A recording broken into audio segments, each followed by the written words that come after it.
All right, everybody, welcome to today's personal development lesson. I am your host, Joel Dunn. Today, we are going to be talking about becoming an encouraging leader, being an encouraging leader.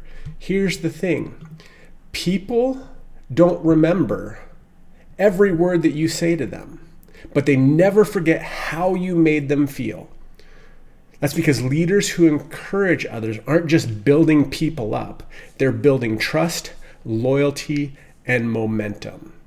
As leaders, you need to be a bridge builder because encouragement is fuel. Without it, people stall out. And with it, it pushes them further than they ever thought they could go possibly by themselves because they have somebody fueling it with encouragement for them that they may not get anywhere else. So today we are going to be talking about 5 ways you can become an encouraging leader. So think about this. When was the last time someone spoke encouragement to you? How did it shift how you felt? And how did it impact what you did? Because encouragement really isn't optional for a leader. It's fuel.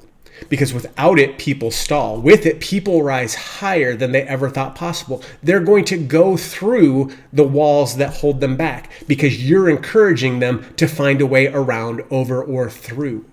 That is your job as the leader. See, number 1, you need to see people beyond their current situation.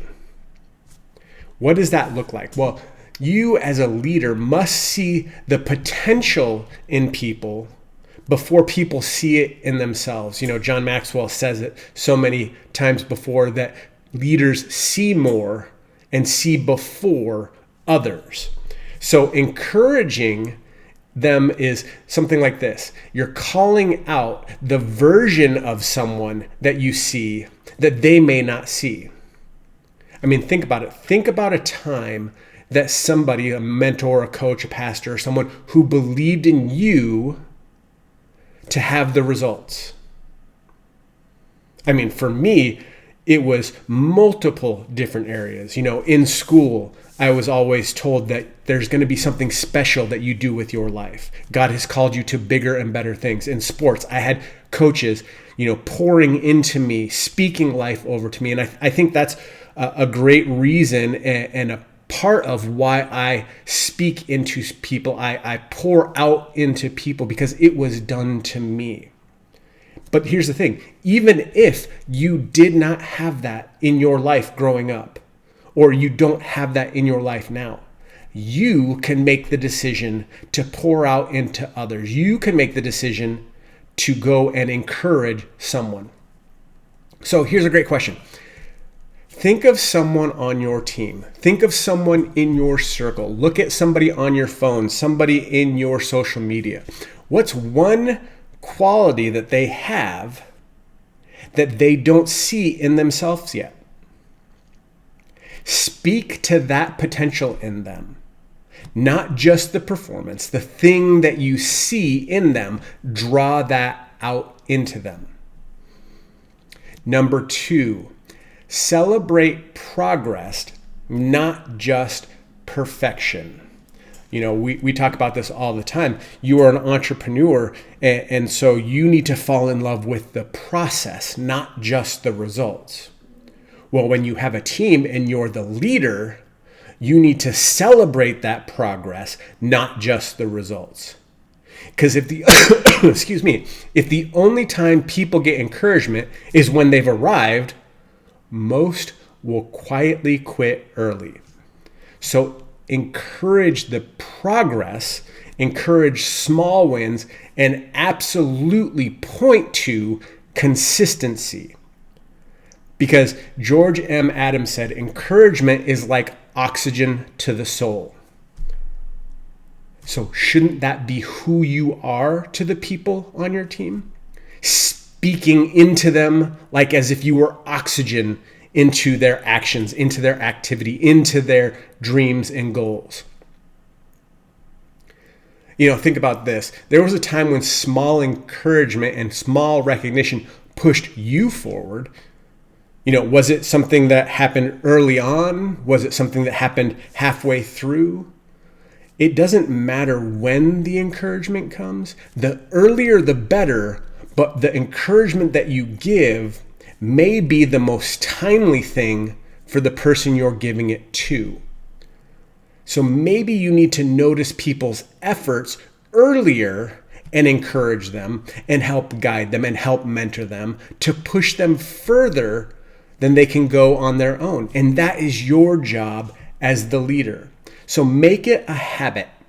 Catch people doing something right and then give them the recognition for it. And if you can give that recognition in public, not just in private, even better. So where are we at? We're at number 3. Number 3 is use words that lift, not crush.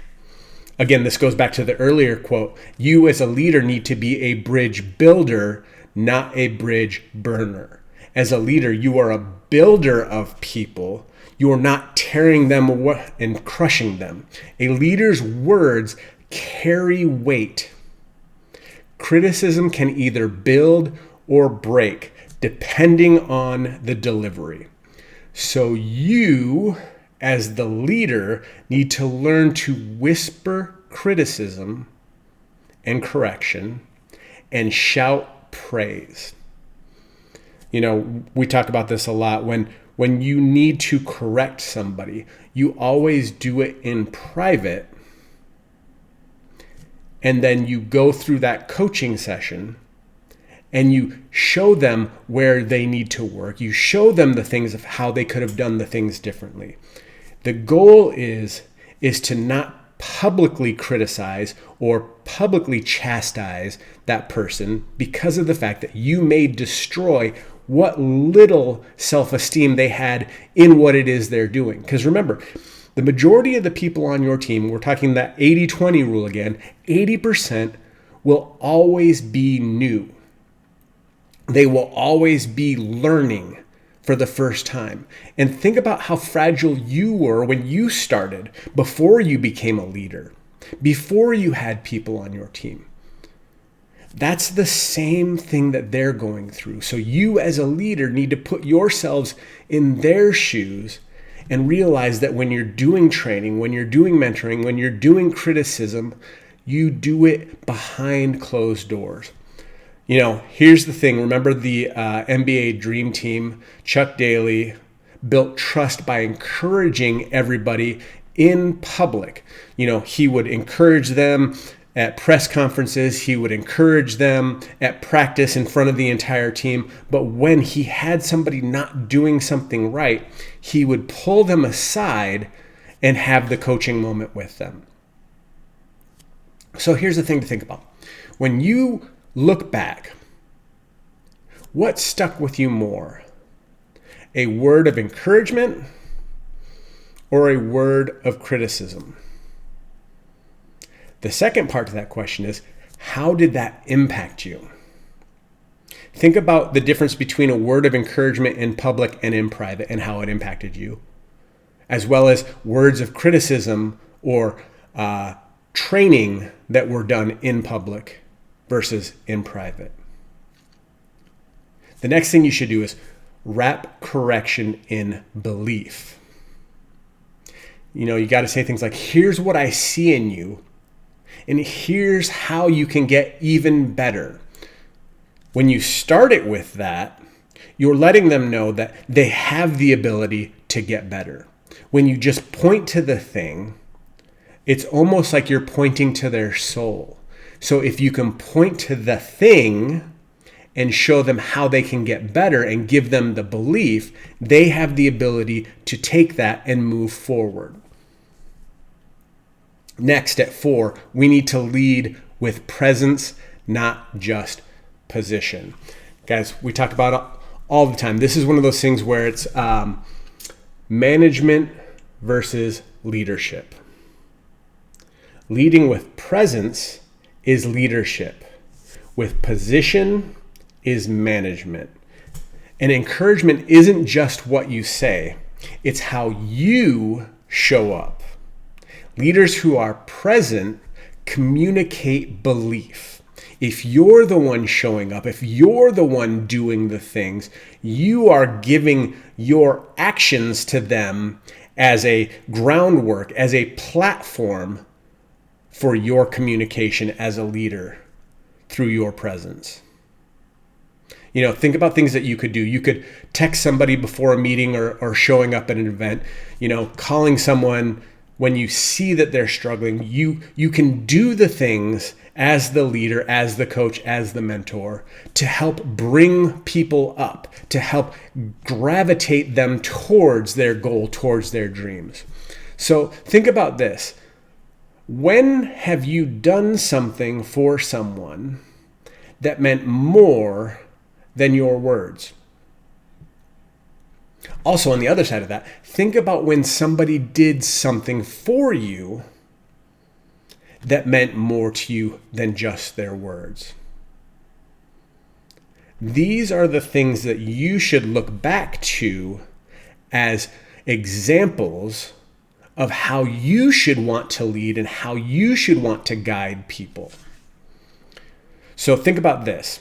Who in your circle needs you to show up for them this week? Now go show up for them.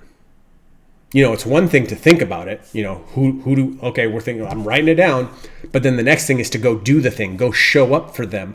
Go do for them. Because you have the ability to make an impact on their week. And then finally, number 5, let's talk about creating an atmosphere of belief. Because you, as the leader, set the tone. You, as the leader, are the thermostat. You turn up the temperature. You're not a thermometer. You don't tell the temperature. You create the temperature for your team. And encouragement has to be woven into your team culture, not just thrown in there now and then to kind of get people going where they need to go. Because championship teams are filled with belief. Let's say that again. Championship teams are filled with belief. They believe in each other. They believe in the team. They believe in the mission. They believe in their process. They've gone through and done the practices. They've been on the field and battled together. They believe in what they're doing. So here's the thing. Do people leave conversations with you more filled up, or do they leave more drained? Your goal with every communication should be to fill others up, to leave them better than when they came to you. So decide today, what are your words that you're going to choose? What is the presence you're going to bring to them? And what kind of leadership are you going to bring that will be a source of belief for your team? Do they believe in you? Do they believe in their dreams? Do they believe that they can accomplish them? Does your team believe in each other?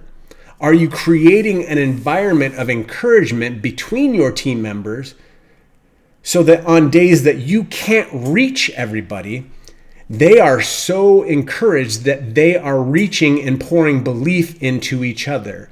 That is how you create championship teams. So here's the thing. Encouraging leaders don't wait for perfect moments. They create them. Don't wait for your team to win to cheer.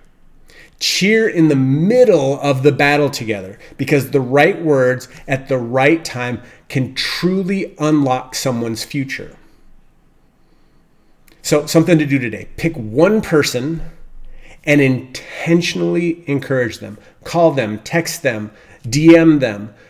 Do something directly to speak into their life today and watch the ripple effect that takes place. So let's go over the 5 things again today that you're going to do to be an encouraging leader. Number 1, you're going to see people beyond their current state. Number 2, you're going to celebrate progress, not just perfection. Number 3, you're going to use words that lift, not crush. Number 4, you're going to lead with presence, not just position. Number 5, you're going to create the atmosphere of belief for you and your team. Guys, make sure that you share this with your team, get them on board, get the conversation started. That way you can all go in a direction believing for each other. Guys, go out and make it an amazing day, and I hope your week is as awesome as you are.